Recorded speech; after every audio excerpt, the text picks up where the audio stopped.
My son called me at 2 in the morning, and the first thing he said was, "Dad, don't come to the wedding tomorrow." Not hello, not sorry to wake you.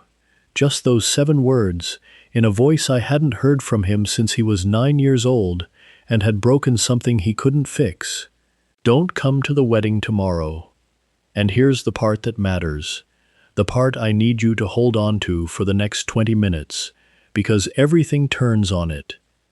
My son did not know, he had no idea, that the venue, the 400 white roses, the string quartet, the plated dinner for 190 guests, the deposit, the balance, every single dollar of the wedding he was telling me to stay away from. I had already paid for all of it, quietly, 11 months earlier, through an account with my name nowhere near it. I'm Walter, I'm 69 years old, and what happened between that phone call and the moment the bride stopped halfway down the aisle, turned, and walked to the back row where I was sitting alone in my oldest suit, that is the strangest, hardest, and in the end, the proudest night of my life. Stay with me. Because the reason he told me not to come is not the reason you're thinking, and the reason I went anyway is going to matter to somebody watching this tonight. Let me take you back, not far, just far enough. My son's name is Daniel, and for most of his life, Daniel was the easiest kind of son to love. Bright, quick to laugh, the boy who remembered your birthday without a reminder. His mother, my Ruth, used to say, "Daniel came out of the womb, already apologizing for the trouble." We weren't wealthy people, not the way people mean it now. I spent 41 years as a structural engineer, bridges mostly, and the occasional parking structure nobody ever thinks about until it fails. Ruth taught 4th grade. We bought one house in 1983 and never left it. But bridges, it turns out, pay steadily for a very long time, and a man who never once bought a car he couldn't pay cash for ends up, by 69, with rather more than anyone assumes. Nobody assumed.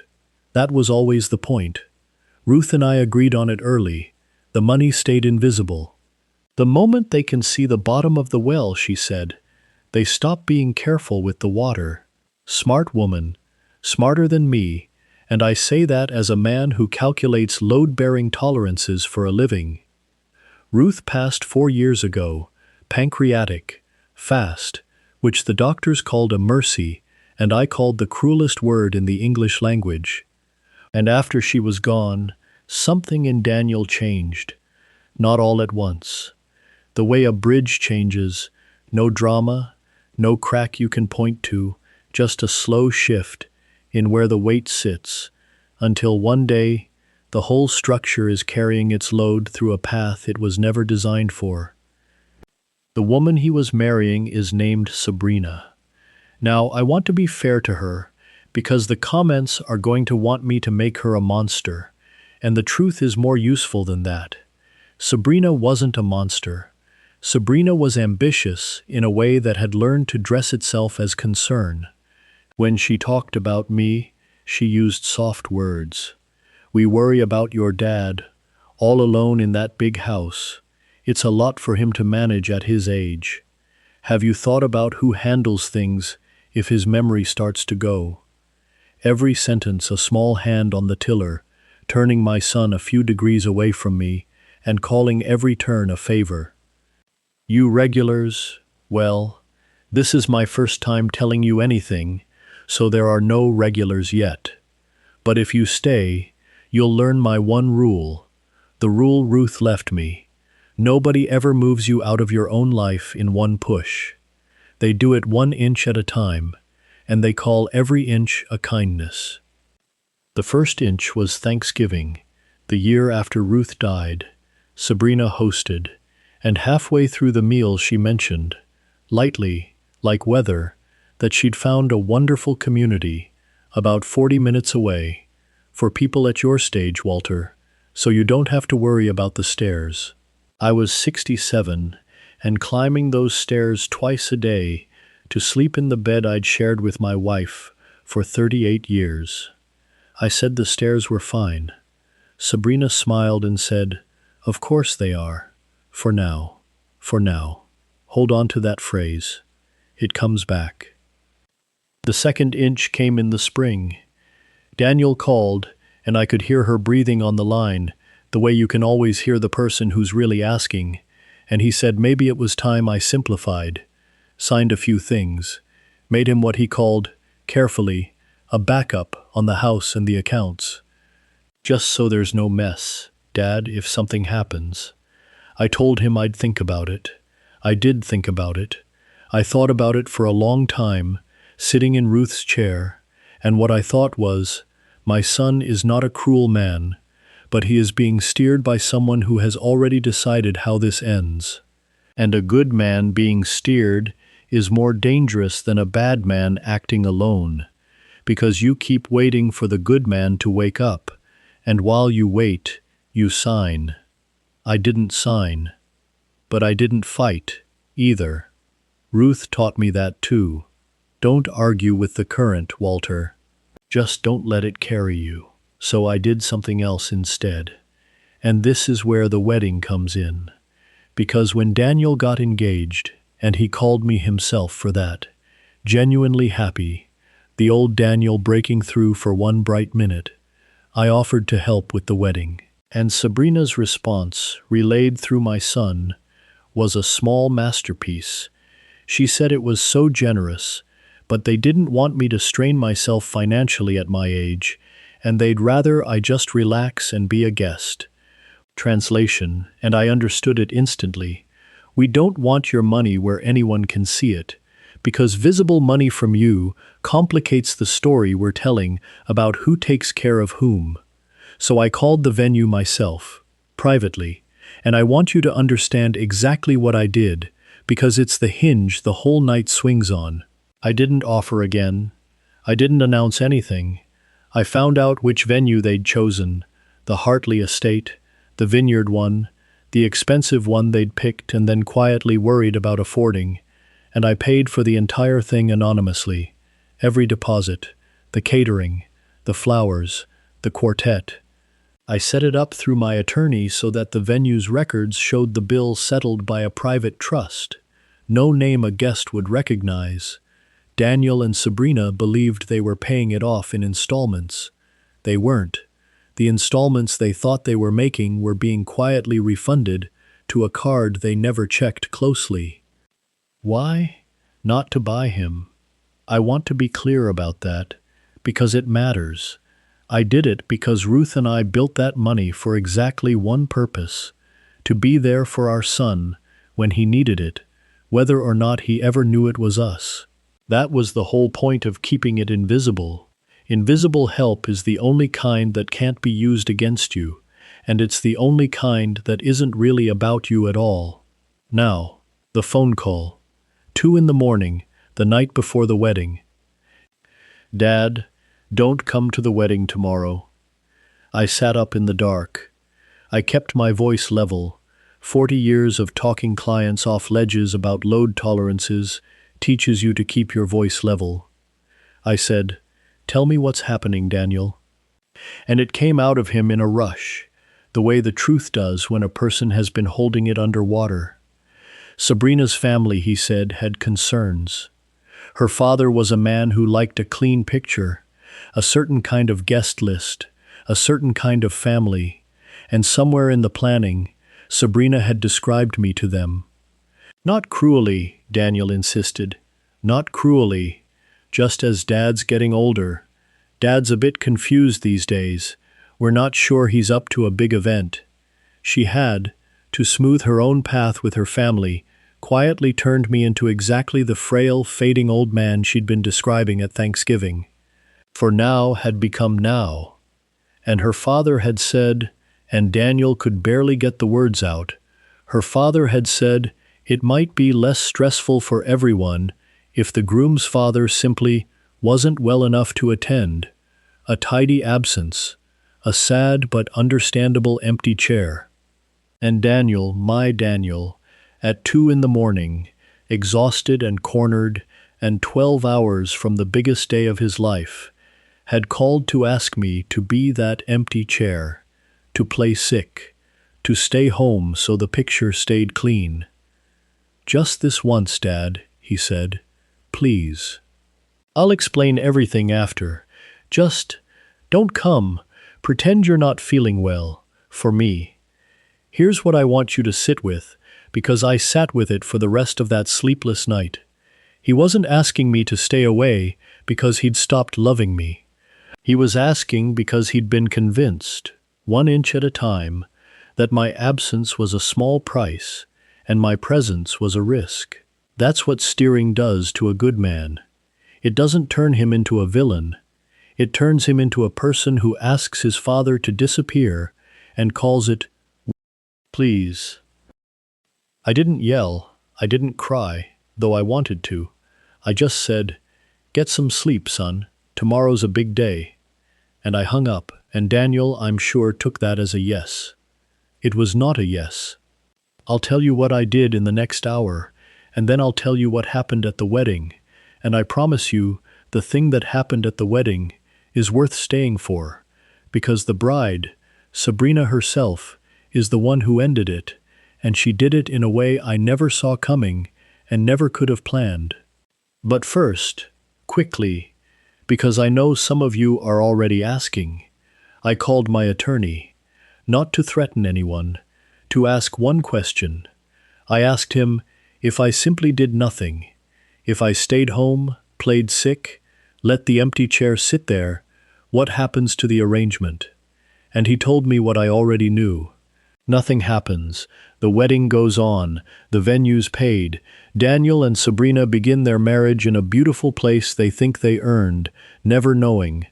And the story Sabrina told her family, that Walter is old and fading and best kept out of sight, becomes, by my absence, true, confirmed.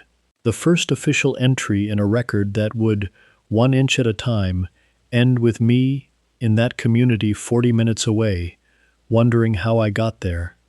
Absence would prove her right. That was the trap, and it was elegant, and I almost walked into it wearing my pajamas. So I made a decision. I would go, not to make a scene, God, no. I would go quietly, sit in the very back, in the last row, in the oldest suit I owned. The gray one, Ruth always said, made me look like a man who'd been somewhere. I would be present, visibly, unmistakably, calmly present, not confused, not frail, not absent, just there. A father at his son's wedding, harming no one, proving nothing except the one thing that mattered, that I existed, upright and clear-eyed, in the room. I did not plan to say a word. I want that on the record. My entire plan was to sit in the back row and let my presence be the whole argument. The morning of the wedding, the Hartley estate looked like something out of a dream Ruth would have loved. Rows of white chairs on the lawn, the vineyard going gold behind them, 400 roses I'd paid for breathing out their scent in the warm air, the quartet I'd paid for tuning up under a trellis. I arrived early and slipped into the last row on the groom's side. Nobody stopped me. A few guests glanced at the old man in the gray suit and looked away, the way people do. I saw Daniel at the front, in his tuxedo, pale and beautiful and terrified. He didn't see me, not at first. And then the music changed, and everyone stood, and Sabrina came down the aisle.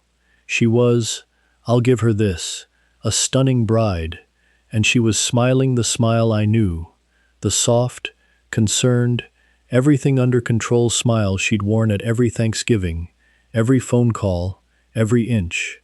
She came down the aisle on her father's arm, and her father wore the satisfied face of a man whose clean picture had come together exactly as ordered. The empty chair was supposed to be up front, on the groom's side, discreetly unremarked. Poor Walter, under the weather, such a shame. And then, about halfway down that aisle, Sabrina saw me. I watched it happen. I watched her eyes track across the back rows out of habit, the way brides do, counting the house, and land on the old man in the gray suit in the last row, and I watched the smile freeze, not fall, freeze, because in that instant she understood three things all at once: that I had come, that I was plainly, obviously not sick, and that every guest who followed her gaze was now looking at a perfectly healthy, calm, clear-eyed father, sitting alone in the back, dressed in his best, harming no one, which raised, in every one of those 200 minds, one very quiet question. Why is the groom's father sitting alone in the back row? She had built a story that required my absence, and I had simply declined to be absent, that was all. I hadn't said a word. Here is where I thought it would end, with a frozen smile, a whispered scramble, an awkward reshuffling, and me quietly moved to a better seat to keep the picture from cracking. That's what I'd braced for. That is not what happened. Because Sabrina stopped. Halfway down the aisle, on her father's arm, in front of 190 guests and a string quartet and 400 roses, my son's bride stopped walking. Her father tugged, gently, the way you'd tug a car that had stalled. She didn't move, and then she did something that told me the whole story of who she actually was, under the ambition, under the soft concern, something I had not planned, could not have planned, and did not deserve credit for. She let go of her father's arm, she turned, and she walked back up the aisle, the wrong way, the impossible way, the way no bride walks, all the way to the last row, to me. The quartet stumbled and went quiet. 200 faces turned. Daniel at the front finally saw me, and his face, I'll remember his face until I die. His face did something between terror and hope. And Sabrina stood in front of me, this woman who had spent 2 years turning my son a few degrees at a time, and for a moment she didn't look ambitious at all. She looked like someone who had just seen the bottom of her own well, and she said, quietly, but not so quietly that the front rows couldn't hear, "You paid for all of this, didn't you?" Not a question, really. She'd figured it out in the time it took to freeze that smile. A woman who watches money that carefully can feel when it's been in the room all along. I didn't answer. I didn't need to. My silence was the answer, and she knew it. And then Sabrina did the thing I will spend the rest of my life being unable to fully explain. Her eyes filled, and she said, to me, but loud enough for her father, loud enough for Daniel, loud enough for the whole clean picture to hear, "I told them you were sick. I told them you couldn't come. I told them," and her voice broke, "I told everyone you weren't well, so my family wouldn't ask questions about a man I'd never even given a real chance. And you paid for my wedding anyway, and you came anyway, and you didn't say a word." Behind her, her father said her name, sharp, a warning. She didn't turn around. I'll tell you what I said, because it's the only thing I said the entire day, and I chose it carefully, the way Ruth taught me to choose words when the current is strong. I stood up, clearly, easily, no strain, no confusion, an old man rising from a chair like any man rises from a chair, and I said, "I didn't come to be thanked. I came because my son is getting married, and I am not sick, and I am not confused, and I am not going anywhere. That's all. Now go on. Your groom is waiting, and he looks like he's about to faint." And a few people laughed, the good kind of laugh, the kind that lets a held breath go, and Sabrina laughed too, through the tears, and she reached out and took my hand, this old hand that had signed nothing, and she said, "Will you walk me the rest of the way?" Her father's picture did not survive that sentence, but her marriage did, and so, it turned out, did my son. I walked Sabrina down the rest of that aisle, past the roses I'd paid for, under the music I'd paid for, to the son I would have paid anything for, and never told. And when we reached the front, Daniel didn't say anything either. He just put his forehead against mine, the way he used to when he was small and had broken something he couldn't fix, and this time he could fix it, and we both knew it. Real life doesn't tie up as neatly as the movies, so let me tell you the honest after. Sabrina's father didn't speak to me at the reception, and that was fine. Some pictures are supposed to crack. But Sabrina did. She sat with me for 20 minutes while the party roared, and she asked me about Ruth. Really asked. The first person in 2 years to ask about my wife like she wanted the real answer. And I understood something I'll leave you with. She hadn't hated me. She'd never known me. And it's easy to move a stranger out of the picture. It's very hard to do it to a man whose hand you've just held in front of everyone you know. I never told them the full arrangement, that the installments were being refunded, that the trust had my name behind it. Ruth's rule held, invisible help can't be used against you, and it was never about being seen. But Sabrina knew enough, and a few months later, when Daniel called about simplifying and backup on the accounts, it was Sabrina's voice I heard in the background, and what she said, quietly, was, "Daniel, leave your father's things alone.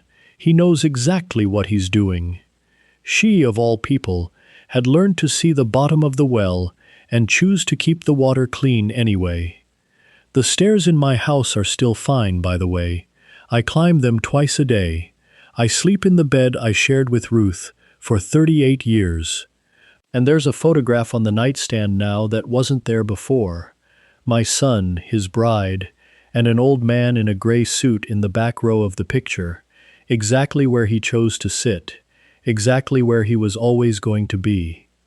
So here's what I'll leave you with, and it's not for the young people tonight, it's for us. For the ones somebody has started describing as getting older, a bit confused, not up to a big event.